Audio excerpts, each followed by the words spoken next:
7 minutos de las 11 de la mañana, continuamos con Agitando el Avispero y vamos a meternos en nuestro primer momento de entrevista de la mañana. En este caso va a ser con Fanny Mancilla, vocal gremial en el Consejo Provincial de Educación, para conversar un poquito sobre la situación que se dio en relación a la Escuela 144 allá en Aguada San Roque, así que le damos la bienvenida a Fanny. Muy buenos días, Fanny, ¿cómo estás? Buenos días para ustedes y para toda la audiencia. Bueno, Fanny, teníamos muchas ganas de poder conversar con vos para que nos cuentes cómo está la situación, quizás comenzar para ponernos un poco más en contexto. ¿Cómo es la escuela allí en Aguada San Roque? ¿Cuántos estudiantes asisten? ¿Cuántos docentes hay? Bueno, la escuela 144 está en Aguada San Roque, cerca de Añelo. Es una escuela albergue. Hay 41 estudiantes, asisten niños y niñas, y está compuesto por algunos que son de ahí, de la localidad, del paraje, y otros que vienen de zonas cercanas, que vienen en transporte. Hay 3 maestras de ciclo, 3 que son las maestras de grado, hay profesores de educación física, un profesor de educación física, uno de plástica, uno de música, hay auxiliares de servicio. Es una escuela de tercera, así que hay una directora. Y la escuela es una escuela que se estaba por inaugurar toda la parte nueva donde se hicieron las remodelaciones, incluida este albergue que es el albergue de las nenas. Claro. El que explotó era la parte nueva que se estaba por inaugurar. Bien. Eso, digamos así, en general es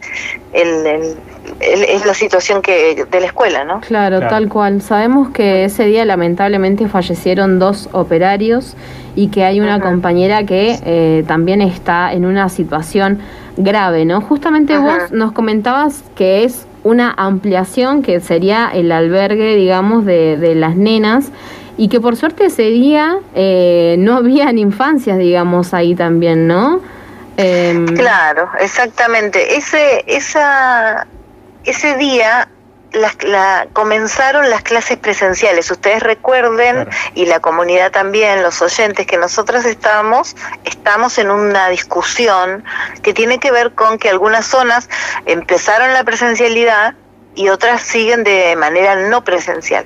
La escuela 144 estaba trabajando de manera no presencial y había comenzado ese día, el primer día de presencial. La mitad de los nenes habían estado la mañana, tuvieron clase con Mónica, que es la compañera que está grave, y la otra mitad no había podido asistir porque hubo un inconveniente con el transporte, entonces no los pudo acercar, que son los chicos, los niños que se quedan todo el día. Entonces los chicos al mediodía, los que viven ahí en Aguada San Roque, terminaron las clases y se fueron a su casa. Esto también nos choquea muchísimo. Imagínense que podrían haber estado ahí los otros nenes cuando se produjo la explosión. Claro, fue prácticamente una casualidad que no estén ahí las niñas. Sí. Así que por suerte no había, pero sí habían comenzado las clases. Mónica Mónica, además, como para contar, ella es maestra recibida en abril, se recibió ahora este año. Había hecho su inscripción en el portal y bueno, este es su primer cargo. Claro. Empezó de virtual y ahora esa fue su primer clase, digamos. Claro, ella había estado trabajando aproximadamente un mes de manera virtual y, como vos decís, estaba en su primer día de trabajo. Exactamente, sí. ¿Y cuál es la condición en general? Bueno, esto habla por sí solo, ¿no? Este hecho, pero ¿cómo venía siendo la situación edilicia de la escuela? ¿Venían haciendo diferentes reclamos como para que se asista, para que se le dé un poco de amor a esa escuela?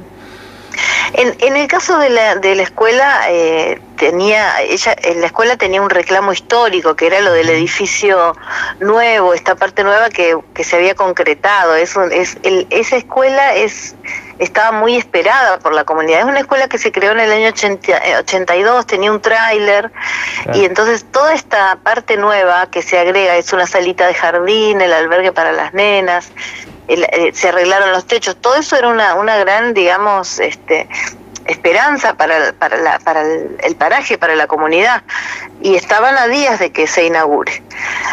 Después hay toda una situación general en las escuelas en la provincia que nosotros siempre lo expresamos en los medios de prensa, lo expresamos en el cuerpo colegiado del Consejo, donde representamos a los docentes, lo hacemos con nuestros relevamientos, ¿no?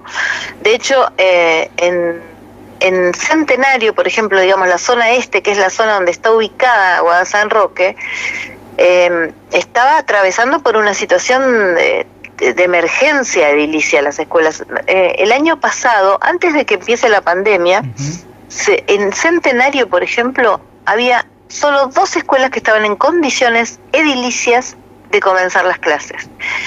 Después sucedió la pandemia, que no se trabajó y no se hizo nada en las escuelas, se comenzó con algunas cuestiones en diciembre. ¿Se acuerdan que tuvimos nosotros las mesas técnicas, hicimos relevamiento? Eso nos permitió ver, además, bueno, lo que significó que ustedes lo deben haber vivido ahí también, en todos lados, volver después de la pandemia a la situación que había atravesado las escuelas, que parecían que había pasado una guerra, ¿no? Sí, porque la escuela estuvo cerrada, digamos, muchas escuelas cerradas y las obras totalmente paralizadas. Claro. Fanny, ¿nos querés contar puntualmente qué fue lo que sucedió ese día? Bueno, nosotros estamos muy cautos porque queremos saber bien qué pasó, ¿no? Queremos que se esclarezca, queremos saber por qué se generó la explosión que se generó. Hay algunas versiones que fueron 2 explosiones, otras que dicen que fue una. Lo que sí nosotros sabemos es que evidentemente es muy probable que haya sido una pérdida de gas, porque lo que explotó fue un calefactor. Claro. Que ese día Mónica le ofrece a la directora que ella iba y les abría el albergue para que entren los operarios a hacer los arreglos. Nosotros no podemos confirmar que se los había citado Mónica, o sea, si Mónica es la que había percibido que había un olor o que el calefactor funcionaba mal, o había sido la directora. Eso no tenemos precisiones, entonces no podemos afirmarlo, pero ella les abre y después que están adentro se genera la explosión. Claro. Es una empresa tercerizada, ¿no?, la que fue a trabajar. Claro, es una empresa que contrata obras públicas. Obras públicas de la provincia de Neuquén, es quien se encarga del 80% de las obras de Neuquén. Así que son los que tienen que dar explicaciones para saber cuál es la supervisión que se debería haber hecho ahí, o que no se hizo, o que sí se hizo y se hizo mal, o la obra. Eso es lo que viene ahora, ¿no? Claro. Que se tiene que investigar y tiene que quedar claro a ver qué sucedió ese día. Y bueno, lo que es de público conocimiento, que fallecieron dos personas. Uno de ellos también es compañero, que además de trabajar así para las empresas, hacer este tipo de trabajos, da clases en un CFP, es compañero trabajador de la educación. Claro. Compañero trabajador de la educación. Fanny, ¿cómo se encuentra Mónica en este momento? Anoche nos pudimos enterar a última hora que fue trasladada a un hospital en Mendoza. Sí, el estado de Mónica es grave, es crítico. Obviamente que nosotros no manejamos la terminología médica, claro. Pero lo que sí sabemos es eso, que está muy grave desde el primer momento, y que ha habido, bueno, escuchamos los partes médicos. Ayer estuvimos todo el día acompañando a su esposo, a sus padres, a su mamá y a su familia, que estuvo todo el día ahí en el hospital esperando a ver qué pasaba, hasta que, bueno, nos avisaron que se iba a hacer este traslado a esta clínica especializada para poder asistirla, y esta esperanza que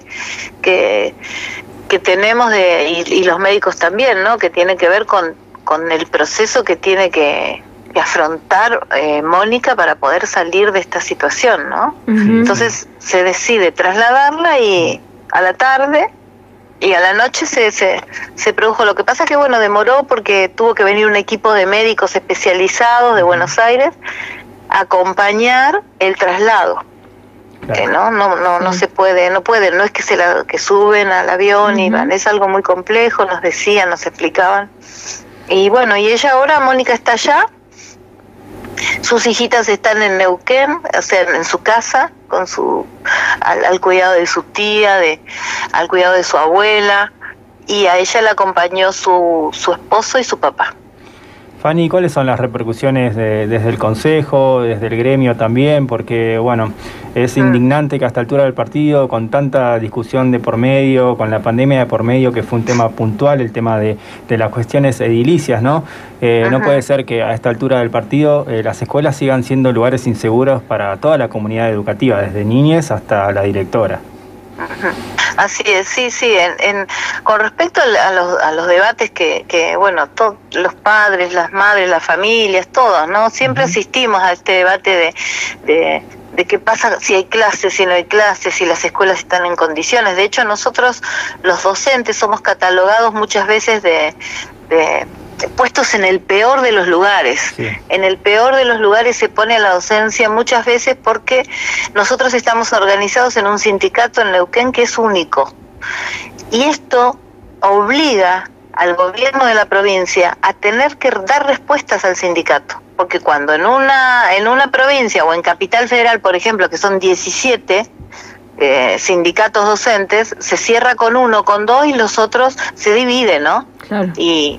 Y esto vulnera la posibilidad de organización de los trabajadores. Así que nosotros en Neuquén siempre asistimos a este tipo de debates. De hecho, había comenzado una campaña de hostigamiento hacia los equipos directivos que estaban sosteniendo la no presencialidad. De parte de la dirección de nivel primario, del Consejo de Educación, se estaba presionando, amenazando con iniciar sumarios en un contexto que hasta nos parecía y nos parece cruel, porque son momentos donde es necesario mucha cautela y mucha responsabilidad para decidir si vas a la presencialidad, si sostenés las clases de manera virtual, a través de cuadernillos o a través de otras herramientas pedagógicas para sostener los vínculos y la tarea escolar, ¿no? Entonces, la verdad que nosotros estamos indignados, estamos con mucha bronca, con mucho dolor, porque es tremendo lo que pasó, es tremendo. A mí me preguntaban hace un rato en un medio de prensa y me decían, ¿a usted no les parece exagerado un paro? Dejar a los chicos sin clases porque por lo que pasó, y yo le contaba al periodista y le decía que para nada nos parece exagerado. Nosotros creemos que expresarnos a través de nuestra organización sindical es lo mínimo que podemos hacer para que se visibilice, y además porque Mónica, que está grave, o el compañero o los trabajadores que murieron, lo mínimo que se merecen es eso, porque ella podría haber sido cualquiera de nosotros, podría haber sido un alumno, una docente, un vecino.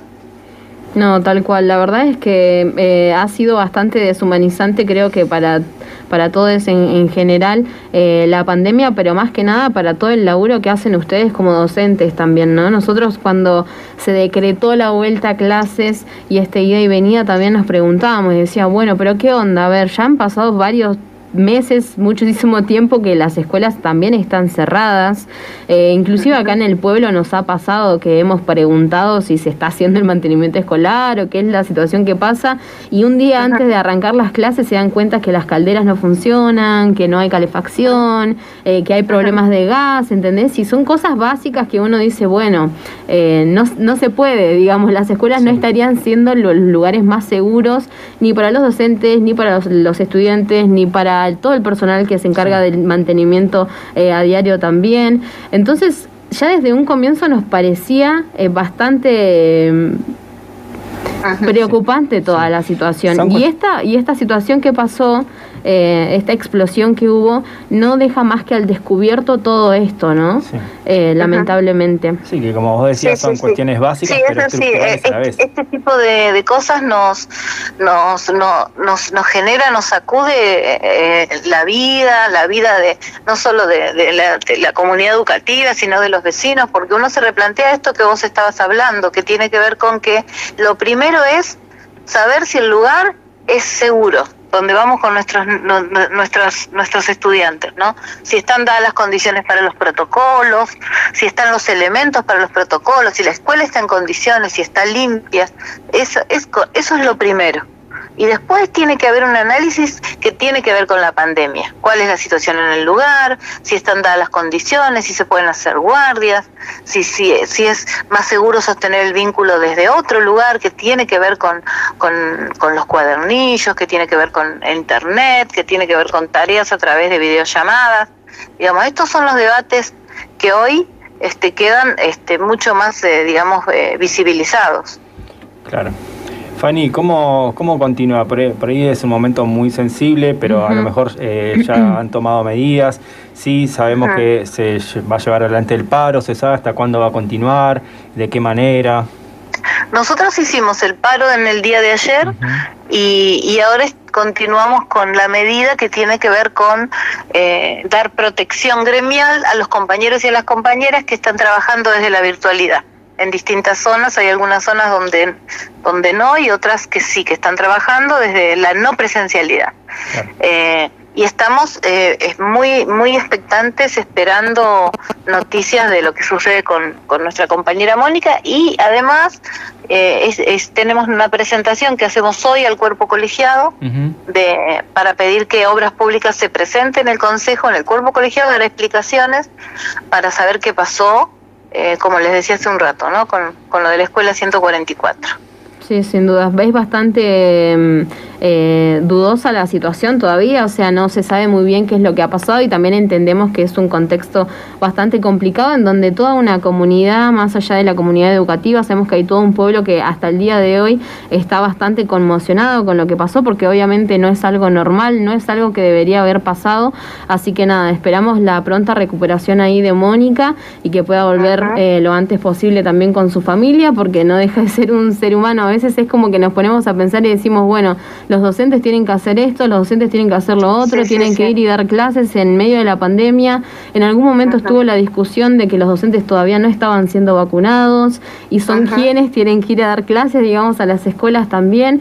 Así que nada, esperemos que esta situación pueda resolverse lo antes posible y que lo mínimo, se puedan los compañeros puedan estar más tranquilos y Mónica se pueda recuperar lo mejor posible también. Así es. Hoy todos nuestros corazones están con Mónica para darle fuerzas y que pueda recuperarse y estar con sus hijitas y con su familia y con sus alumnos. Y les agradezco mucho el reportaje y que se pueda visibilizar lo que está pasando.